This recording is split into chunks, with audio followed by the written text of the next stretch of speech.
박물관의 기능.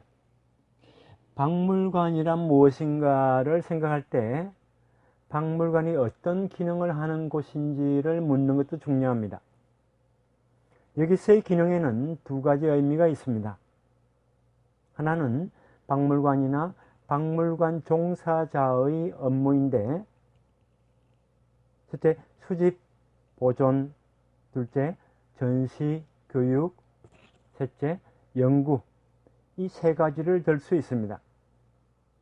여기서 연구라고 하는 것은 물건 자체의 연구와 그 수집, 보존 연구, 전시 연구 및 박물관을 활용하는 교육 연구, 박물관이란 무엇인가 라고 하는 연구, 나아가 물질 문화 연구입니다. 수집과 보존 그리고 연구는 박물관 내에서의 업무이고, 전시, 교육은 외부를 향한 활동입니다. 공공박물관은 시민이 보러 오기 위한 시설이기 때문에 전시, 교육은 공공박물관의 기능 중 가장 중요하다고 할 수 있습니다. 이것은 나중에 이야기할 또 다른 의미에서의 기능과 연결됩니다. 수집, 보존과 연구는 지식 생산이고, 전시, 교육은 지식의 소비입니다.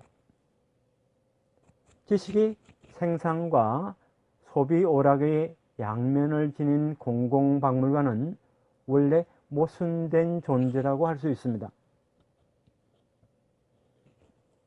박물관은 지식 개청 중심의 지식 생산의 장이거나 아니면 관람객을 전시를 통해 교육, 계몽시키는 장이거나 하는 이항 대립은 공공박물관 설립 당초부터 있었던 것으로 오늘까지 이르고 있습니다. 박물관은 전자에서는 엘리트주의의 장이어서 비이적이거나 끼리끼리의 성격이 있는 데 비해 후자에서는 외부에 열려 있어야 합니다. 이 이항 대립은 박물관 종사자에게도 영향을 미칩니다.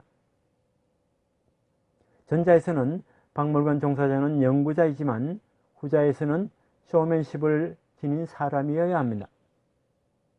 전자라면 박물관 관람객은 박물관 종사자와 닮은 전문적 관심을 가진 사람들이기 때문에 박물관 종사자에게 있어 다루기가 쉽습니다. 후자라면 관람객은 잡다한 구성의 사람들이기 때문에 대다수는 교육 과정에서 학예사보다 지식의 정도가 적고 박물관에서 생산자와 소비자와의 분열 괴리는 현저하게 나타납니다. 박물관 종사자가 자신보다 낮은 수준, 여기는 코테이션 마크를 넣었습니다.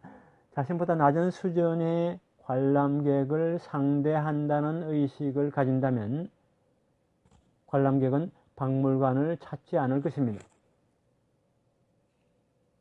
대중을 이해하지 못하는 박물관 종사자가 관람객에게 권위주의로 대하는 경향이 있고, 이것을 베이트스는 관료주의라고 표현하고 있습니다. 대중을 이해하는 박물관 종사자로서는 대중에게 가까이 다가가는 사람이 연구자보다 더 적합합니다. 박물관 건물에도 이러한 대비가 있습니다. 박물관 건축은 위신을 나타내는 전당풍의 건물로서 대중을 가까이 다가가지 못하게 한다든지, 관람객에게 긴장감을 조성한 경우가 많았습니다. 이 점은 많은 박물관의 외관을 통해서도 알 수 있습니다. 내부 전시실도 천정이 매우 높고 교회풍인 경우가 많았습니다. 오늘날 박물관은 들어가기 쉬운 건물을 선호하는데 잡다한 구성의 사람들이 이용하는 공항 같은 건물이 좋다고도 합니다.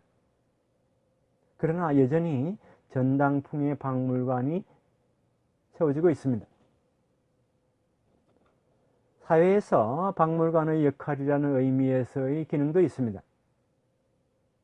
박물관이 어떻게 도움이 되는지라는 의미에서의 기능입니다.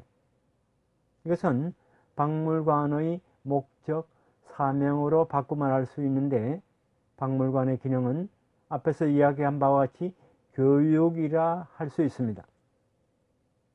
지금부터 그 기능에 대해서 조금 더 살펴보도록 하겠습니다. 박물관은 공공문화의 하나입니다. 문화는 부르주아가 지배 계급이 되기까지는 계급에 의해 준별되어 있었는데, 복장은 그러한 좋은 사례입니다. 부르주아지는 자신의 문화를 피지배 계급에 영향을 미쳤습니다. 이것이 부르주아 계급에 의한 지배의 특징입니다. 국민국가의 지배 계급에 있어서 국민은 인적 자원이기 때문에 국민을 인력으로 활용할 수 있도록 교육시킬 필요가 있습니다. 박물관은 18세기 이후 교육을 위한 시설로서 문화에 있어서 지배계급의 헤게모니를 명시하면서 지배계급의 문화를 피지배계급에 주입하여 받아들이게 하고, 선량한 국민으로서의 규범이나 행동을 민중에게 강요하는 사회 통제의 도구였습니다. 술이 취한 상태에서 박물관을 방문해서는 안 되고, 단정한 복장을 해야 하며, 난폭한 언어 사용을 금지하고, 침을 뱉지 않는, 사람을 밀치지 않는 등의 규율을 지키는 예절과 고급 문화와의 쌍방에서 박물관은 민중을 교화하게 됩니다. 이 교육에서는 가르치는 지식뿐 아니라 행동도 중요합니다. 시민사회에서 박물관의 기능은 국민의 교화, 교정에 있었습니다. 박물관의 기능에 착안해서 디사이플리네리 뮤지엄이라는 용어를 사용하는 경우가 있으며, 이것을 교화박물관 혹은 교정박물관이라 번역할 수 있습니다. 이 기능은 1980년대 이후 사회학자에 의해 자주 논의되게 되었습니다. 공공박물관은 모두 교화박물관이고, 이 기능을 지닌 박물관이 근대적인 공공박물관이라 정의할 수 있습니다. 이러한 교화시설은 어떤 사회 속에 정통이 있고 규범이 있다는 것을 나타내고, 이것을 민중이 수용하도록 합니다. 학교나 박물관 이외에 철도, 역, 공원, 백화점, 박람회, 방송 등도 넓은 의미에서 교화박물관이라고 할 수 있습니다.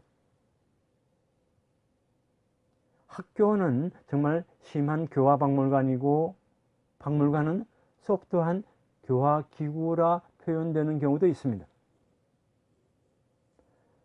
사회 통제를 위한 제반시설 속에서의 박물관의 특징은 물건 컬렉션을 사용하여 교화, 교정 기능을 하는 것입니다. 19세기 중엽 이후 국가가 문화에 책임을 지게 되었습니다. 문화가 지배의 도구가 되어 공공문화가 출현하게 됐습니다. 공공문화란 문화에의 국가의 개입이라 할 수 있습니다. 공공박물관은 그 개입의 한 형태입니다. 최초의 공공박물관은 프랑스 혁명에 의해 등장했지만, 민중의 교화, 교정이라는 기능을 명확하게 의식하여 만들어진 최초의 박물관은 19세기 중엽 런던에 건립된 사우스 켄싱턴 박물관입니다. 이런 의미에서 사우스 켄싱턴 박물관은 박물관 역사상 가장 중요한 박물관입니다. 개혁파 부르주아지는 산업혁명으로 등장한 도시 노동자가 비참한 생활에 허덕이는 상황 속에서 노동자의 반란을 방지하기 위한 사회개혁의 이로운 시설로서 도서관이나 박물관 등이 필요하다고 생각했습니다. 사우스 켄싱턴 박물관은 사회개혁의 도구로서 만들어진 것입니다. 박물관의 사회 통제 기능은 어떻게 작용하는가? 박물관은 방문객에게 국민으로서의 모델이나 규범을 제시합니다. 이민국인 미국에서는 박물관의 이러한 기능은 다민족으로 구성된 민중을 미국인답게 하는 데에 중요했습니다.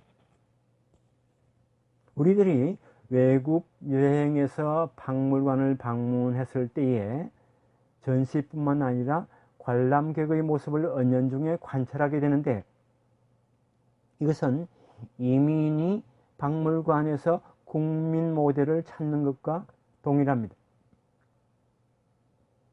이러한 현장에서 외국인이라면 그 나라와 사람들을 이해하고, 이민 관람객이라면 그 나라 사람과 동화하는 과정을 밟게 됩니다. 또한 최근 박물관 관람객 설문조사에 의하면 관람객은 먼저 주변 관람객을 보고 그들과 같은 행동을 취한다고 하는데, 박물관의 교화 기능은 관람객이 의식하지 못하는 사이에 작용하게 됩니다. 박물관, 공원, 백화점 등등의 교화 기능, 규범 기능은 시민사회에서는 아주 유효하고, 한 사람 한 사람이 따로따로 노는 대중사회에서는 더 중요하게 됩니다. 박물관의 기능은 설립자의 플레이 스테이지를 높이는 경우도 있습니다. 공공박물관은 국가 등 공권력의 위신을 보여주기 위해 있습니다. 이 의미에서는 박물관은 설령 그 내용이 어떠하든 그것이 존재하는 자체가 중요합니다. 오늘날 대부분 나라의 수도급인 대도시에는 대규모 박물관이나 미술관이 있고, 그 나라의 얼굴이라 할 만큼 역할을 하고 있습니다. 위신을 보여주는 상대는 그 나라 국민이기도 하고, 또 방문하는 외국인이기도 합니다. 이것은 박물관의 정치적 기능입니다. 교육을 위한 시설인 박물관은 좋은 일이든 나쁜 일이든 가르칠 수가 있습니다. 권력자는 이것을 이용합니다. 박물관은 선전 도구로서 정치적 기능을 여실히 보여주는 경우가 있습니다. 프랑스 혁명으로 인해 등장한 루브르 미술관은 왕실의 호사로운 삶을 시민에게 보여주고, 또한 애국심을 각성시키는 혁명 박물관이었다고 할 수 있습니다. 나폴레옹 전쟁의 결과로서 유럽 각국에서 건립된 미술관에는 동유럽에 대한 서유럽 문명의 우수함을 보여주는 기능이 있었다고 합니다. 미술관도 가끔 배회주의가 구현되기도 합니다. 사우스 켄싱턴 박물관은 대영 제국의 박물관이기도 했습니다. 시카고의 과학산업박물관은 미국의 자본주의와 대기업의 자유를 구가하는 박물관이었습니다. 이들은 박물관의 정치적 기능을 보여주는 사례입니다. 박물관은 고도로 이데올로기적인 존재라 할 수 있습니다.